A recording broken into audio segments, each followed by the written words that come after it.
오늘 여러분의 인생 누가 경영하는가? 내 삶의 주인은 누군가? 오늘 설교의 주제이기도 합니다. 여러분, 한 가정이 행복하려면 그 가정을 이끄는 가장이 가정 경영을 잘 해야 합니다. 한 기업이나 한 국가가 안정하고 평화롭게 되려면 최고의 지도자가 경영인이 바로 서야 할 것입니다. 이스라엘의 역사를 보면 하나님이 다스리는 신정 정치가 끝나고 이제 우리도 이방 나라들처럼 왕정 정치하도록 해주세요. 왕을 세워서 섬기는 나라가 되면 좋겠습니다. 백성들의 간절을 물리치지 아니하고 하나님이 사무엘을 통해서 허락하십니다. 그래서 뽑힌 초대 이스라엘의 왕이 사울 왕입니다. 선택을 받았던 이 사울은 매우 아주 좋은 사람이었어요. 그는 열심히 풍성했습니다. 영성이 풍성했습니다. 12지파 중에 막내 지파인 베냐민 지파 중에 출신입니다. 그럼 베냐민 지파가 인구가 제일 많아요. 그래서 12지파의 아마 대표라가 지파를 봐서나 그리고 교육을 봐서도 용모를 봐서도 남들에게 출중한 신장이 크고 건장하고 아주 눈에 총기가 있고 영적으로 볼 때는 성령이 충만해서 예언도 했다고 기록합니다. 처음부터 끝까지 준비된 하나님의 왕이었다. 그렇게 보는 것이 정확합니다. 하루는 아버지 기스가 나귀를 잃어버렸습니다. 아들과 사환을 묶어서 아버지 나귀를 찾아오라고 부탁을 했습니다. 젊은 아들 사울은 아버지의 나귀를 찾으러 처음에는 동네 근처를 찾아다녔어요. 눈에 보이지 않자 점점 멀리 떠났습니다. 얼마나 멀리 갔는지 요즘 말로 하면 국경까지 갔어요. 에브라임 지파가 사는 경계선까지 갔어요. 찾아야 될 나귀는 보이지 않습니다. 그때 이 사울이 얼핏 생각했어요. 나귀도 못 찾는데 아들까지 돌아오지 않으면 아버지가 나를 얼마나 걱정을 하실까? 센스도 있는 사람이고 아버지 마음을 읽는 아들이었습니다. 그래서 집으로 돌아가기를 결정하고 돌아오는데 그 사환이 제안을 합니다. 그래도 한번 선견자에게 가서 물어봅시다.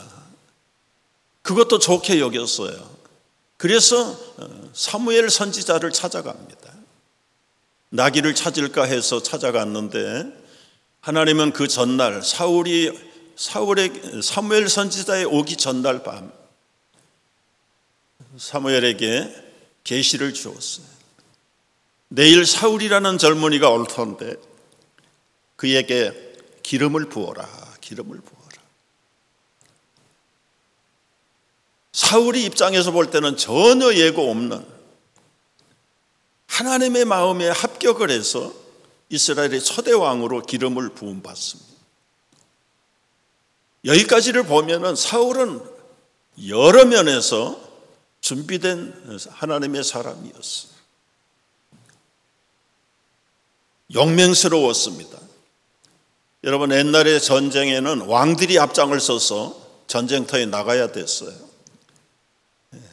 무력을 갖추지 못한 자는 왕의 자격이 없습니다.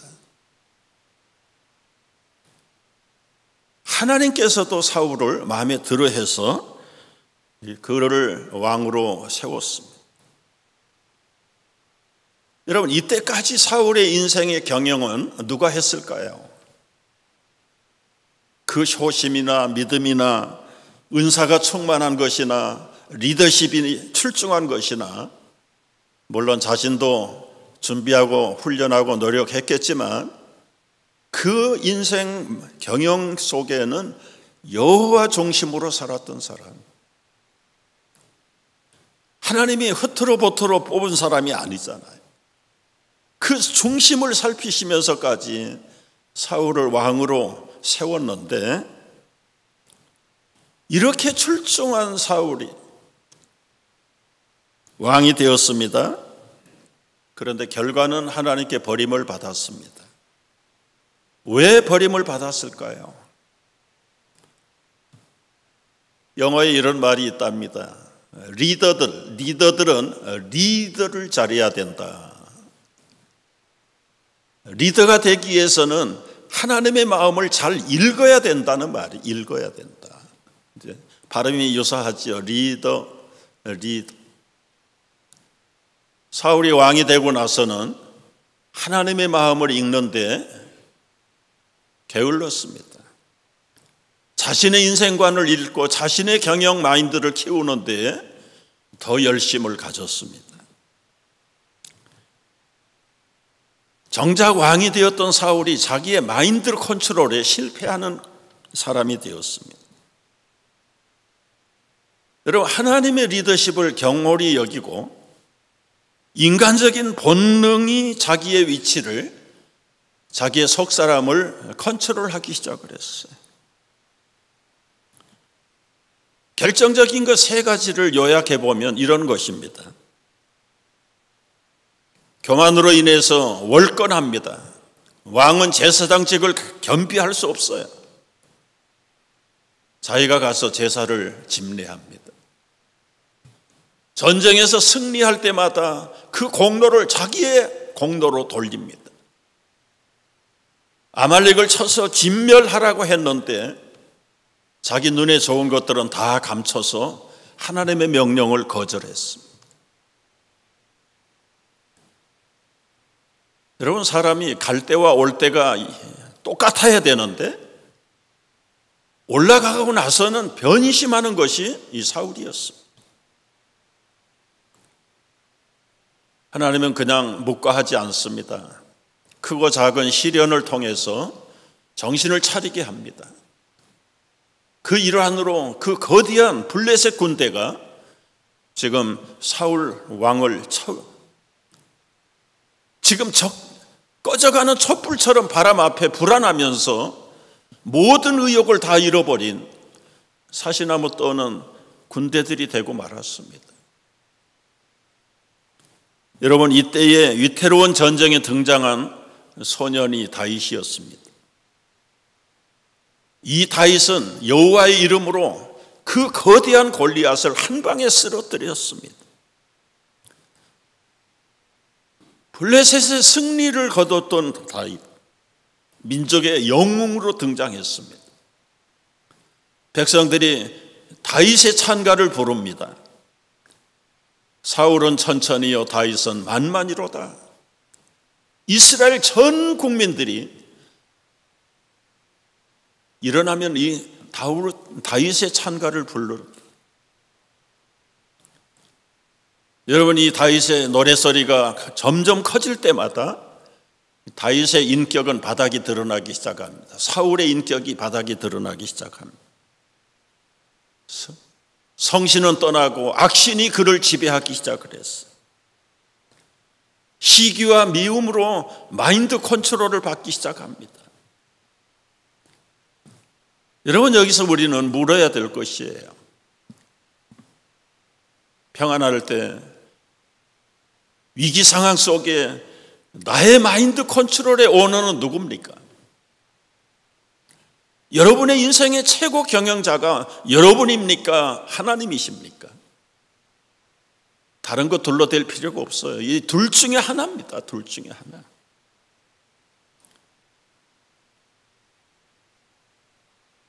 왕과는 도저히 사울과는 비교할 수 없는 인물이 다윗입니다. 나이도 어립니다. 여러분, 배움도 없습니다. 훈련도 없습니다. 아버지에게 사랑도 받지 못하고 천덕꾸리였어요. 그럼에도 불구하고 그는 어떤 상황 속에서도 그 어린 자기의 인생의 경영자가 여호와라는 사실에는 조금도 흔들림이 없었어요. 불안에 떨고 절망 가운데 있는 이스라엘 군대 앞에서 담대하게 외칩니다. 사무엘상 17장 45절 이하에 다윗이 블레셋 사람에게 이르되, 우리 잘 아는 말씀 있잖아요. 너 골리앗은 칼과 창과 단창으로 나오지만은 나는 만군의 여호와의 이름, 하나님의 이름으로 내게 나간다. 매절마다 여호와께서 너를 내 손에 넘겼다. 여호와의 구원하심이 칼과 창에 있지 않다. 여호와에 속한 것인즉 그가 너희를 우리 손에 넘기시리라. 여러분, 눈앞에 나타난 극한 상황이 다윗의 마음에 컨트롤할 수 없었어요. 눈을 떠도 보이지 않고 감아도 보이지 않는 그 든든하신 만군의 여호와가 다윗의 마인드 컨트롤러였어요. 어려서부터 목동시 때부터 다윗의 입에서는 여호와의 찬가가 그치지 않았습니다. 그 유명한 찬가가 시편 23편이잖아요. 여호와는 나의 목자시니 내게 부족함이 없으리로다. 마지막 절에 보면은 내가 여호와의 집에 영원히 살리라. 영원히 살리라. 사망의 골짜기에 떨어질지라도, 해가 우리를 두렵게 할지라도, 원수들이 우리 앞에 상을 차릴지라도 나는 여호와의 집에 영원히 살겠다는 다윗의 마인드 컨트롤러의 오너는 살아계신 여호와였다. 이것이 다윗을 다윗되게 만들었어. 물론 훗날 잠깐의 죄로 인해서 엄청난 죄악을 범했지만은, 그러나 그때에도 다시 잃어버린 마인드 컨트롤 오너를 회복해. 사울은 자기가 미끄러지는데도 불구하고 하나님 앞에 변명을 늘어놓기 시작을 해요. 왜 다 진멸하라고 했는데 살찌고 건강한 짐승들은 빼돌려 놓고 감춰놓다가 하나님한테 들켰잖아요. 그러면 제가 잘못했습니다 하고 마인드 컨트롤을 바꿔야 되는데, 하나님 요긴할 때 쓰는 것이 얼마나 좋습니까? 저 불쌍한 포로들을 다 죽일 필요가 뭐 있습니까? 우리 몸종으로 쓰려고 아껴놓았습니다. 결국은 하나님의 프로그램을 자신이 마음대로 해석을 하고, 오늘 말씀처럼 여호와의 계획이 우리에게 있지만 그 길을 인정하는 자, 인도하는 자는 여호와라는 사실을 알지 못해요. 남겨놓았던 그 전쟁의 연약한 포로들이, 연약한 유부녀들이 무슨 힘이 있습니까? 그러나 세월이 지나간 다음에 그 남겨놓고 명령을 따라 처치하지 않았던 전쟁의 노획자들이 오히려 이스라엘 백성들의 옆구리에 가시 역할을 하고, 결국 그들을 다 야금야금 오염시키고 우상숭배에 빠지고 영적인 행음을 하도록 만들어버리는, 독버섯처럼 곰팡이처럼 피어날 것을 사울이 처음엔 몰랐죠. 하나님이 설명하지 않아도 말씀대로 그 마인드로 컨트롤을 받아들였으면 사울은 영원히 사울로 끝났을 겁니다. 그러나 끝까지 자기 마인드로 컨트롤에 자기 오너십을 포기하지 않음, 사울은 결국은 비참한 가문에 종지부를 찍고 참 불행한 왕으로 이 생애를 마쳤습니다. 여러분, 이것이 신약 성경에 오면 제자들에게도 똑같이 적용됩니다. 예수님이 기도하신 후에 12 제자들을 한 사람 한 사람 뽑으셨어요. 부르셨습니다. 주로 다 갈릴리 어부 출신들이 많고요, 동족들에게 손가락질 받는 세리 출신도 있습니다. 그리고는 인간의 나라 독립을 위해서 눈이 멀어버린 독립운동가 출신도 있어요. 배경이 다르고 여러 가지 철학이 다른 그런 어중이 떠중이 12명을 제자로 훈련시키셨어요. 3년 6개월 동안을 한 장소에서 24시간 같이 묵고 같이 살고 모든 기적의 현장 속에 언제나 현장 교육으로 실습을 했습니다. 예수님의 제자 훈련의 3대 목표는 3가지잖아요. 티칭과 프리칭과 힐링. 복음을 가르치고 전파하고 그 복음이 사실이고 진실인 것을 눈으로 증명시키는 시청각 결과가 힐링입니다. 힐링. 여러분, 복음서에 기록된 예수님의 크고 작은 기적들은 다 언카운터블하다고 그랬어요. 요한복음이 끝나는 마당에 이런 구절을 넣었어요. 복음서에 기록된 것 외에 예수님이 하시는 일을 다 기록하자면 그야말로 하늘을 종이 삼고 바다를 먹물 삼아도 다 기록할 수 없다. 예수님의 이 3대 사역은 현장 실습에서 현장 체험이었다. 여러분, 유명한 10가지 기적만 나열을 해봐도 그렇습니다.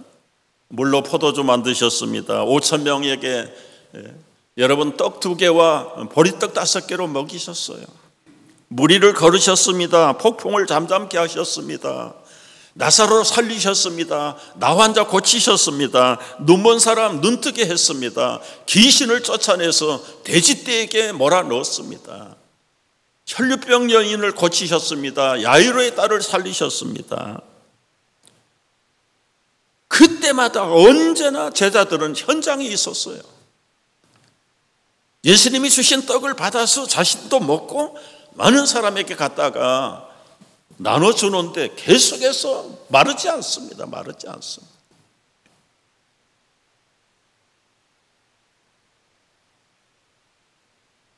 그러면 여러분,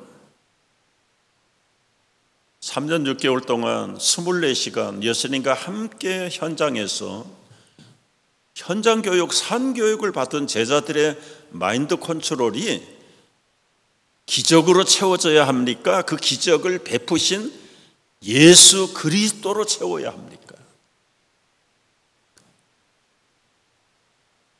불행하게도 귀중한 것을 놓쳤습니다. 예수님 자신에 대한 이해가 제자들에게는 부족했어요. 예수님이 손으로, 말씀으로, 명령으로 환경을 통해서 나타나는 이 가시적이고 손으로 만질 수 있는 물질의 기적의 결과만을 중시했어요. 그들에서 그 나름대로 딴 생각들을 품기 시작했습니다. 야, 예수 그리스도야말로 슈퍼스타구나. 제자들뿐만 아니라 수많은 군종들이 이 예수를 억지로 임금 삼아서 우리 왕으로 섬기면 우리 먹고 사는 문제는 완전 해결이다. 그래서 수많은 사람이 예수님을 억지로 임금으로 추대하려고 달려온다는 소식을 듣고 야, 우리가 떠나자. 다른 마을에 가서 복음을 전하자. 여러분, 제자들을 비롯해서 군중들까지도 눈에 나타나는 현상, 손으로 만질 수 있는 물질, 입으로 먹고 향유할 수 있는 자기들의 본성을 충족시키는 물질의 마음을 빼앗겼어. 여러분, 참 제자들이 훈련을 받으면서 다양한 경험을 했어요. 3년 6개월 훈련이 끝난 다음에는 이제 실습을 내보냅니다.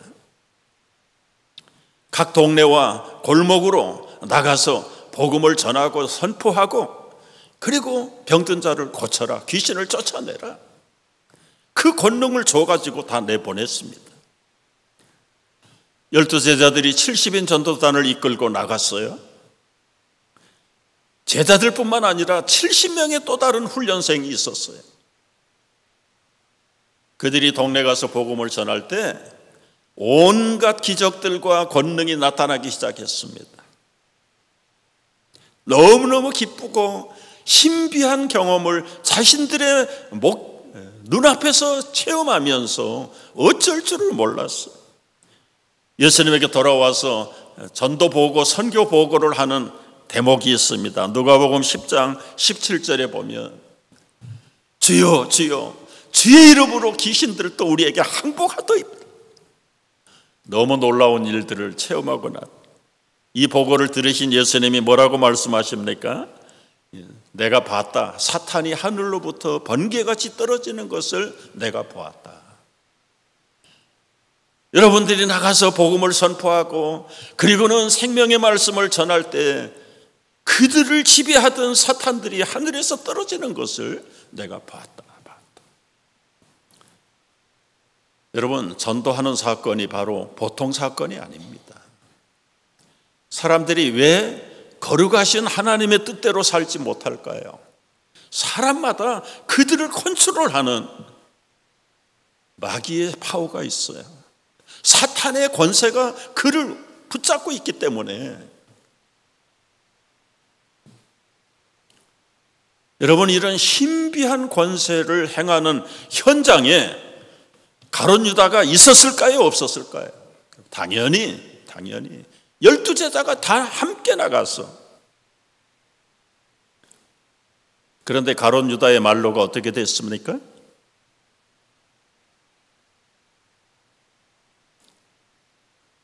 여러분, 여기서 교회 오래 다니신 분들은 아주 심각하게 잘 들으셔야 됩니다. 겉으로 나타난 유다와 베드로를 비교해 보면 유다가 출중한 사람이었어요.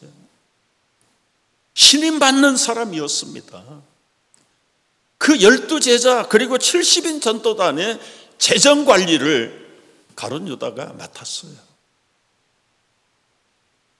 신임 받지 못한 사람에게 재정을 맡기는 법이 없습니다. 동료들도 예수님도 가룟 유다를 신임했어요. 그러나 결과는 어떻게 됐죠? 예수님을 인신매매로 팔아치운 제자가 됐어요.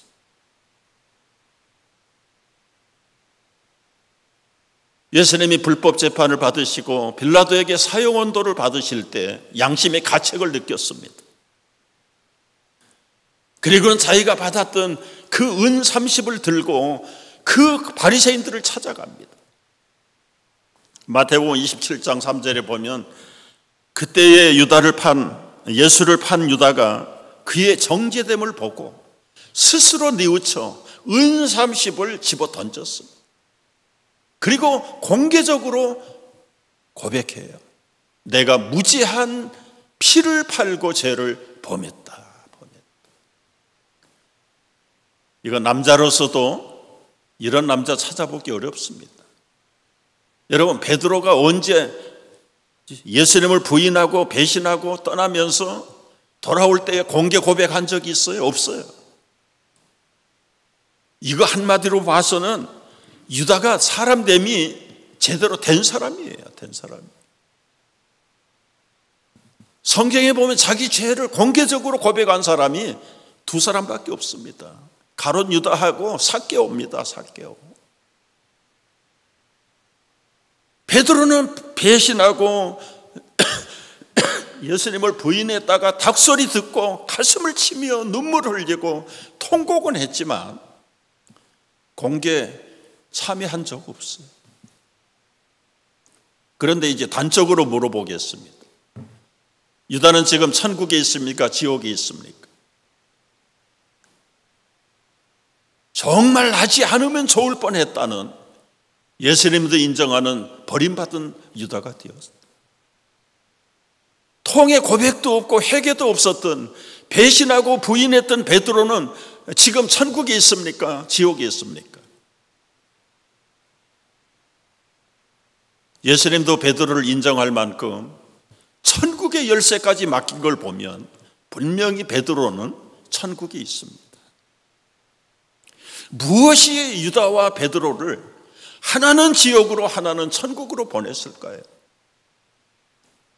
인간적으로 볼 때는 베드로보다 출중한 유다입니다. 능력이 있습니다. 직분도 남들이 부러워하는 재정 담당 직분을 가지고 있어요. 살림살이를 하는 사람.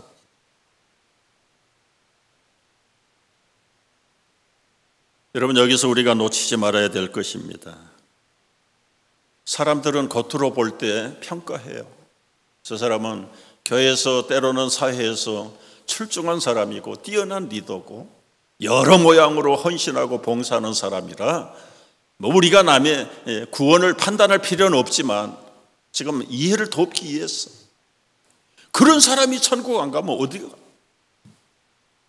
그러나 우리의 판단과 예수님의 판단은 다르다. 여러분, 요한복음 6장을 보시면은 이런 말씀이 나옵니다. 요한복음 6장을 한번 펴보십시오. 요한복음 6장에는 오병이어의 기적으로 시작을 합니다. 뭐 여러 가지 기적이 있어요. 5천 명을 먹이시고 바다 위로 걸으시고요. 어린아이 물고기 2마리, 보리떡 5개, 소년의 도시락이죠, 도시락. 이걸 가지고 하루 종일 말씀 듣다가 때를 놓쳐버리고 이제는 집으로 돌아가는데 너무 허기져서 쓰러질까 봐 염려가 돼서 선생님, 저들에게 빈손으로 돌려보내면 길에 가다가 쓰러질까 염려가 됩니다. 결국은 이제 어린아이 도시락 하나 가지고 5천 명을 먹이고 12바구니를 남겼죠.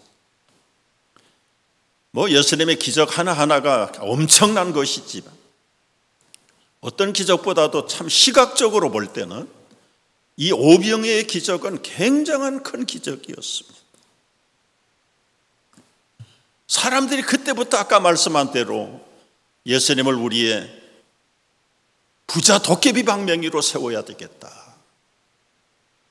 완전히 백성들의 마인드 컨트롤러의 오너가 예수님으로 바뀌었어요. 근데 진짜 예수님을 예수님으로 오너로 받아들이는 것이 아니라 눈으로 보고 손으로 만지고 입으로 먹을 수 있는 물질의 오너. 이 오병이어의 사건을 통해서 여러분, 기적은 언제나 예수님이 하시고자 하는 복음의 핵심을 띄우는 예고편입니다. 예고편. 그게 본론이 아닙니다. 백성들이 볼 때는 그거 이상 없지요. 그러나 이 오병이어의 기적을 통한 하나님의 영적인 메시지가 뭔가에 대해서는 사람들이 이해하지 못합니다. 너무 안타깝고 눈에 보이고 손으로 먹는 떡에만 관심을 가진 제자들과 백성들에게 이 사건을 설명해요. 52절에 보면은 이렇게 나와요. 하늘에서 내려온 살아있는 떡이니 내 살을 먹고 내 피를 마시는 자는 영원히 살리라.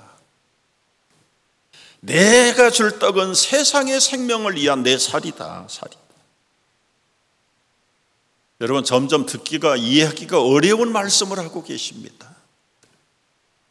봐라, 우리 조상들 만나를 먹어서도 다 죽고 없지 않냐. 너희들 어제 벳세다에서 떡 먹었지, 기적의 떡 먹었지. 근데 하룻밤 자고 나니까 배가 고파가지고 또 쫓아오잖아요.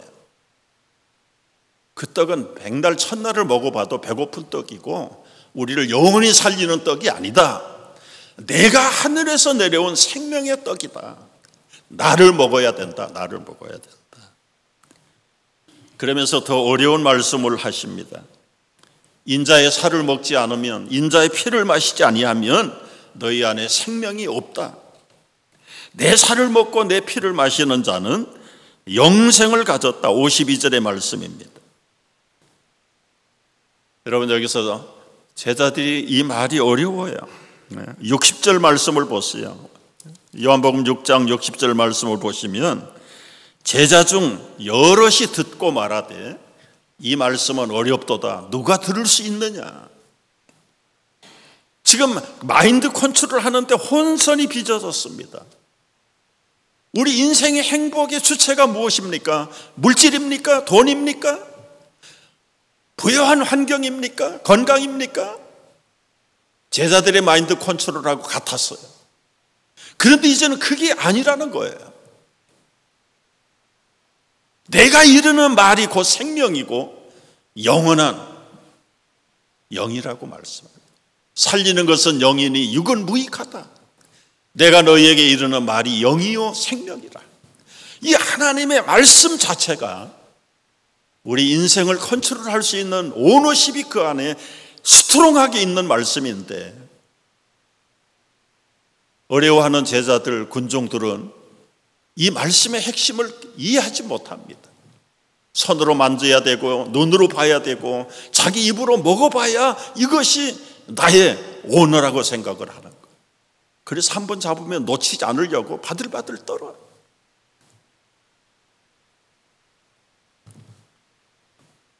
여러분이 어려운 말을 할 때 사람들이 66절을 보면은 이렇게 나와요. 그때부터 그의 제자 중에 많은 사람이 떠나가고 다시 그와 함께 다니지 아니하더라. 가룟 유다는 이미 처음 택하실 때부터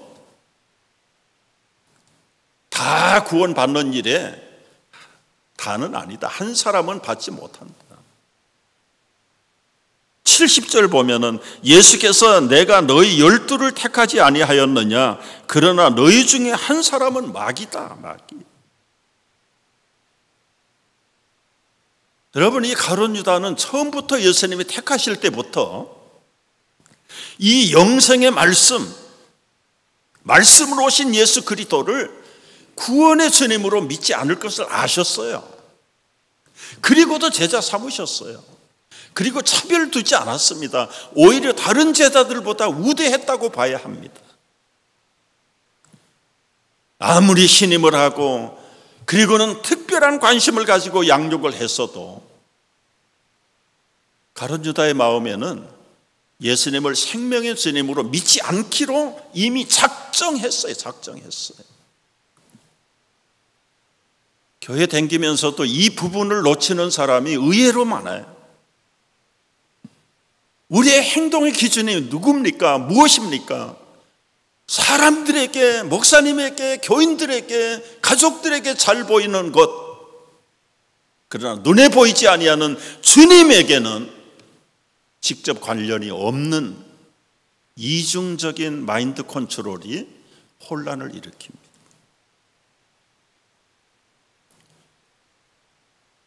그는 공개적으로 통회하고 회개했던 유다였지만 반대로 베드로는 비굴하게 부인하고 배신하고 도망쳤던 사람이고 한 번도 떳떳하게 공개적으로 회개한 적이 없고,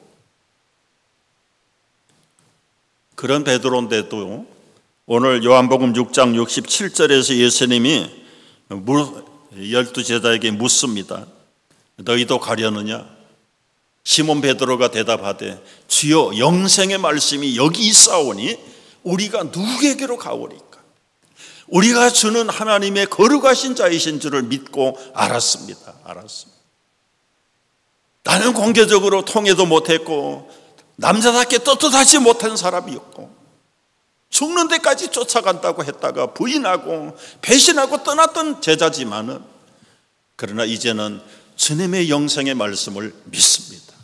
다 떠날지라도 나는 주님을 떠나지 않을 것입니다. 가룟 유다와 베드로의 결정적인 차이가 이것입니다.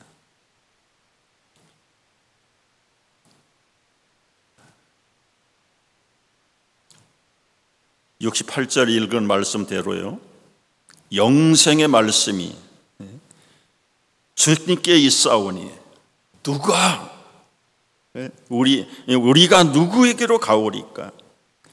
주는 하나님의 거룩하신 자이신 줄을 믿고 알았습니다. 여러분, 때로는 우리의 서세가 좀 부족할 수 있어요. 남들에게 인정을 못 받을 때도 있어요.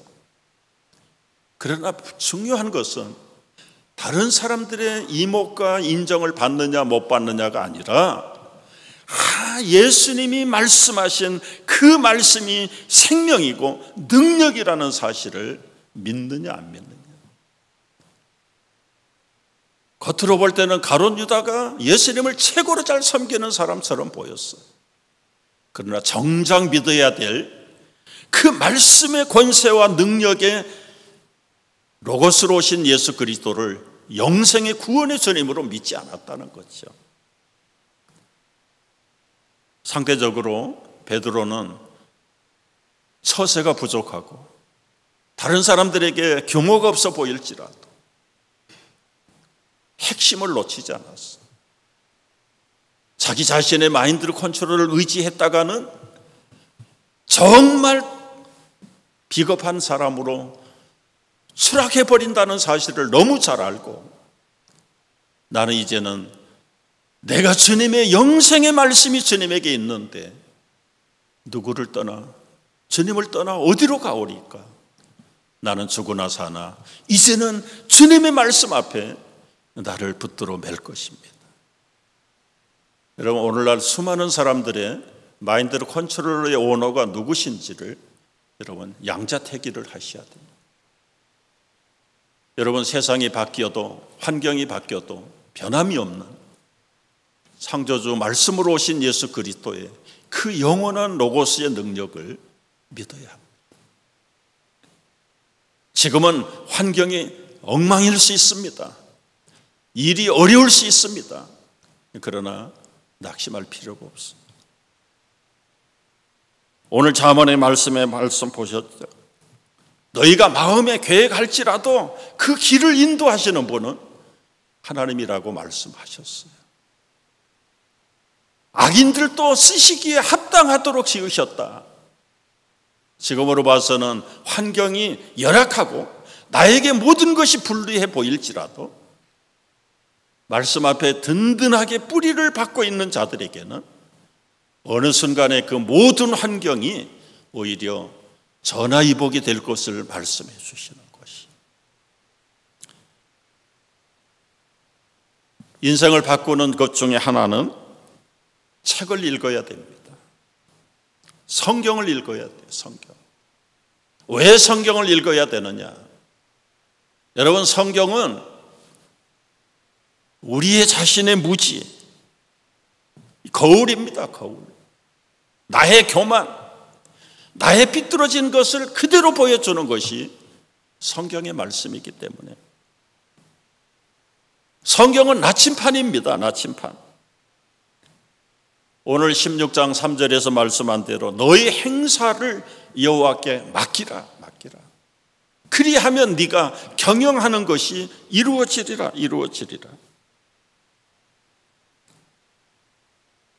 어떤 분은 성경은 창문이라고 그랬어요. 육신에 갇혀있던 사람들이 말씀을 통해서 하나님의 나라를 봅니다. 창문이 하나가 있을 때, 두 개가 있을 때, 온통 넓은 창이 될 때 세계를 바라보는 사람이 될 수 있는 거예요. 창문이 없는 사람은 흑암 안에 갇혀 살기 마련입니다. 제 책꽂이에 잭 하트만이 쓴 책 이름이 재미있어요. 성경은 경영학 교과서다. 여러분의 인생을 다시 한번 새롭게 리빌드업 하시기를 원한다면, 새로 세우기를 원한다면 하나님의 말씀에 귀를 기울이시고 살아있는 그 말씀을 따라서 나침판을 삼고, 남들은 다 넓은 길로 갈지라도 나침판이 가르치는 좁은 길로 가시는 자가 진정 인생의 컨트롤 마인드에서 성공할 줄을 믿으시기 바랍니다. 기도하겠습니다.